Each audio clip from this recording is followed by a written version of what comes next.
Hello students, कैसे हैं आप सब। आई होप आप बिल्कुल ठीक होंगे। आज हम जिस बारे में बात करने वाले हैं वो है future continuous tense. Future indefinite tense हम पढ़ चुके हैं। फ्यूचर इंडेफिनिट की जो आइडेंटिफाई थी वो ये थी कि उसमें आता है कि मैं खाऊंगा, मैं जाऊंगा, मैं करूंगा, मैं मतलब जो भी है इस तरह से कि मतलब मैं इस काम को करूंगा, ठीक है, एक बार करूंगा तब भी करूंगा। लेकिन इसमें जो होता है फ्यूचर कॉन्टिन्यूअस में होता है किसी काम का जारी रहना, यानी फ्यूचर में आने वाले समय में, भविष्य में ये काम इस समय पर हो रहा होगा, या मैं इस काम को कर रहा हूँगा, या वे इस काम को कर रही होगी, ठीक है। इस तरह के शब्द आते हैं। उसमें तो है इंडेफिनिट में मैं करूँगा, इसमें है कर रहा हूँगा, ठीक है, यानी जारी रहेगा काम।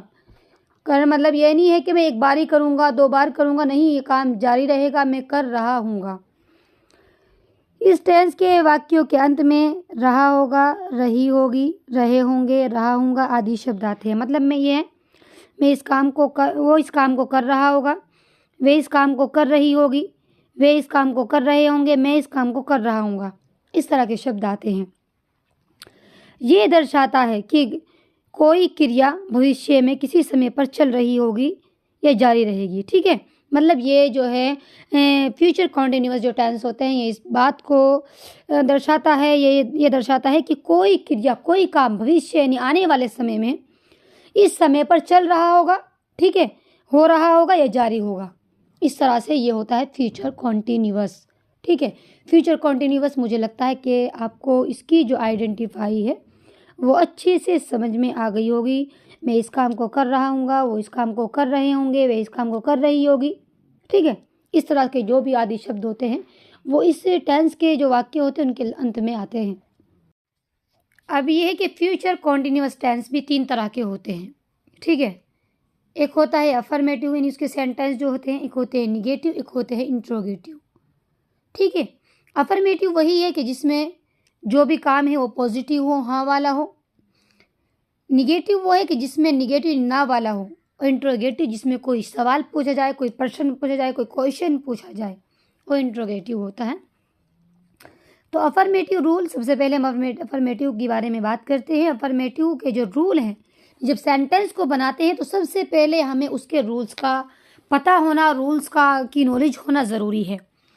तो इसके अगर हमें रूल्स हमें याद होंगे, किसी भी मतलब हमें कुछ भी कोई सा भी टेंस पढ़ रहे हो, चाहे वो इंडिफिनिट हो या मतलब कॉन्टिन्यूअस हो या फ्यूचर हो, पास्ट हो, प्रेजेंट हो, कुछ भी हो, सबसे पहले अगर हमें उसके रूल याद होंगे तो हमारे लिए सेंटेंस बनाने में आसानी रहेगी, ठीक है।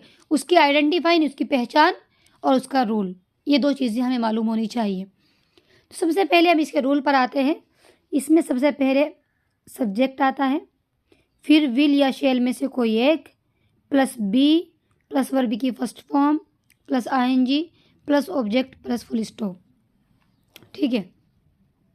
शेल का जो यूज़ होता है बहुत कमी के साथ होता है कहीं कहीं पर, लेकिन आज जो होता है ना, आमतौर पर जो मॉडर्न इंग्लिश आई है उसमें ज़्यादातर विल का ही यूज़ होता है, ठीक है। इसमें क्या आता है, विल ही आता है ज़्यादातर, कि मतलब मैं करूँगा या वह करेगा। कोई अगर वैसे ही ज़्यादा ही मतलब वैसी सूचना होती है उसमें तो चाहे हम शेल का कभी कभी इंट्रोगेटिव में वो भी यूज़ होता है। अदरवाइज़ इनमें मतलब पॉजिटिव मीनी अफर्मेटिव और निगेटिव में तो नहीं होता है, होता है कहीं कहीं पर कभी कभी, लेकिन ज़्यादातर विल का ही यूज़ होता है। सबसे पहले सब्जेक्ट आता है, फिर विल या शेल में से कोई एक, फिर प्लस बी, प्लस वर्ब की first form, plus ING, plus object. इसका एग्जाम्पल समझ लेते हैं। जैसे I will be singing in the programme, I will be singing, मैं गा रहा हूँगा, इन द प्रोग्राम, प्रोग्राम में मैं गा रहा हूँगा। तो इसमें है सबसे पहले सब्जेक्ट, तो हम आई को सब्जेक्ट यानी गाने वाला मैं हूँ, प्लस विल हेल्पिंग वर्ब आ गई है, प्लस बी आ गया है, प्लस वर्ब की फर्स्ट फॉर्म सिंगिंग यानी सिंग है, और फिर प्लस आईएनजी सिंगिंग हो गया, plus object in the programme, plus full stop, ठीक है। इस तरह से मैंने आपको ये अफर्मेटिव यानी रूल जो है वो अच्छे से समझा दिया है, ठीक है। बिल्कुल रूल्स के हिसाब से सेंटेंस बनाना है, आपको कोई भी दिक्कत कोई परेशानी नहीं होगी। नंबर 3 पर है जी निगेटिव रूल। निगेटिव कौन से रूल होते हैं, निगेटिव सेंटेंस कौन से होते हैं? मैंने आपको अभी पहले ही बतलाया था, निगेटिव सेंटेंस वो होते हैं कि जिनमें मतलब जो भी बात है वो ना वाली हो, निगेटिव। तो इसका जो रूल है वो ये है, इसमें सबसे पहले सब्जेक्ट आता है, फिर प्लस विल प्लस नोट। इसे मतलब जैसे आज मॉडर्न इंग्लिश है उसमें वॉन्ट भी कह देते हैं, यानी विल नोट ना कह करके वॉन्ट कह देते हैं। प्लस बी मतलब विल नोट लगाइए आप या वॉन्ट लगाइए, बराबर बात है। प्लस बी प्लस वर्ब की first form plus ING plus object plus full stop. ठीक है, इस तरह से इसमें इसका जो एग्जाम्पल है वो ये है, they will not be working tomorrow. वे, दे के माने हैं वे, will not be working, work नहीं कर रहे होंगे, टुमारो कल। वे कल क्या नहीं, वर्क यानी काम नहीं कर रहे होंगे। तो इसमें सबसे पहले जी सब्जेक्ट आता है, तो करने वाले वे हैं, तो दे लेकर आए हैं। प्लस विल प्लस नॉट ये रहा है, प्लस बी आ गया बी, प्लस वर्ब की फर्स्ट फॉर्म वर्क आ गया, प्लस आईएनजी वर्किंग हो गया, प्लस ऑब्जेक्ट, ठीक है, टुमारो। और जी यानी टाइम भी है, ये टाइम भी कह सकते हो आप इसे, वक्त। तो ये क्या है, प्लस फुल स्टॉप। तो ये है कि वे कल क्या कर रहे होंगे, वर्क यानी काम कर रहे होंगे। इस समय पर भी कह सकते हो आप, इस समय में जब वो समय आ जाएगा तो फिर वो दूसरा सेंटेंस बन जाएगा। अब आता है जी दूसरा sentence, he won't be listening to music. He वे वॉन्ट नहीं, लिसनिंग क्या कर रही होगी, सुन रही होगी, टू म्यूजिक म्यूजिक सुन रहा होगा, सॉरी, वे म्यूजिक नहीं सुन रहा होगा। तो सुनने वाला कौन है, ही वे है, तो सबसे पहले सब्जेक्ट लेकर आए, प्लस हमने विल नोट छोड़ करके वॉन्ट लेकर आ गए हम, वॉन्ट प्लस वॉन्ट। ठीक है, इस तरह से वॉन्ट का यूज़ होता है। प्लस बी प्लस वर्ब की first form listen plus ING listening हो गया, plus object music plus full stop हो गया। ठीक है, इस तरह से इसके निगेटिव रूल है। मतलब ये है कि अगर आप चाहें तो विल नोट का यूज़ करें, चाहे वॉन्ट का यूज़ करें। मॉडर्न इंग्लिश में हम वॉन्ट कह सकते हैं विल नोट को। ठीक है, ये हम बिल्कुल ईजिली बोलते हैं और थोड़ा शॉर्ट में बोलते हैं तो वॉन्ट कह देते हैं। नंबर 3 पर है इंट्रोगेटिव सेंटेंस। इंट्रोगेटिव सेंटेंस वो होते हैं जिसमें कोई सवाल पूछा जाए, कोई प्रश्न पूछा जाए, कोई क्वेश्चन पूछा जाए कि क्या वह इस काम को कर रहा होगा। इस टाइप से जो सवाल होता है वो मतलब जो सेंटेंस होते हैं इस टाइप के, वो इंट्रोगेटिव सेंटेंस कहलाए जाते हैं। इसका रूल ये है, इसमें सबसे पहले हेल्पिंग वर्ब विल आएगी। मतलब दो टाइप के कोई मतलब जो सेंटेंस होते हैं इंट्रोगेटिव, ये दो टाइप के होते हैं। एक तो होते हैं यस नो टाइप, एक होते हैं मतलब आंसर टाइप के। तो यस नो टाइप वाले जो होते हैं उनमें शुरू में हम हेल्पिंग वर्ब लेकर आते हैं, और जो आंसर टाइप के होते हैं उनमें सबसे पहले क्वेश्चन वर्ड लेकर आते हैं। आप समझ सकते हैं इसको ऐसे, दो सेंटेंस लीजिए कि क्या वह इस काम को कर रहा होगा। मैं एक सेंटेंस तो ये करूं और दूसरा सेंटेंस मैं करूं कि वह इस काम को क्यों कर रहा होगा। दोनों में सवाल पूछा जा रहा है, लेकिन एक तो है कि क्या वह इस काम को कर रहा होगा, इसमें आप हाँ ना में जवाब दे सकते हो कि जी हाँ या ना, ये तो यस नो टाइप वाले हो गए। दूसरा है कि वे इस काम को क्यों कर रहा होगा। ठीक है, या मैं कहूँ वो खाने में क्या खा रहा होगा।